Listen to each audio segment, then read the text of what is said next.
Pakistan cricket के सबसे बड़े स्टार बाबर आजम, जिन्हें दुनिया भर में क्लासिक स्टाइल और शानदार रन्स के लिए जाना जाता है, अब एशिया कप 2025 के हवाले से सबकी नज़रें इन्हीं पर लगी हुई थीं।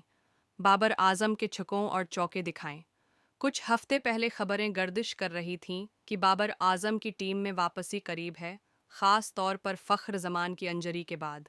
लेकिन जब पीसीबी ने स्क्वाड का ऐलान किया, तो हैरान कुन तौर पर बाबर आजम और मोहम्मद रज़वान दोनों को ड्रॉप कर दिया गया। Squad announcement graphic text.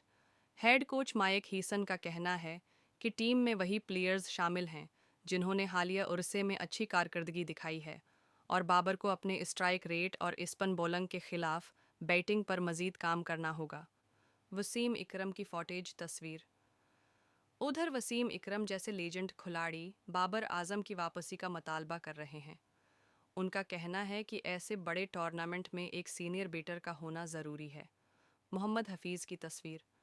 जबकि मोहम्मद हफीज़ ने अल्टा सवाल उठाया कि अगर बाबर और रज़वान इतने ही अहम थे तो टीम क्यों उन पर इन्हिसार नहीं कर रही। क्लोजिंग कल्प। बाबर आजम का फातहाना शाट। क्या बाबर आजम अपनी मेहनत और फारिम से दोबारा टीम में जगह बना सकेंगे, या पाकिस्तान नए कम्बिनेशन के साथ आगे बढ़ेगा? ये आने वाला वक्त ही बताएगा। And screen text.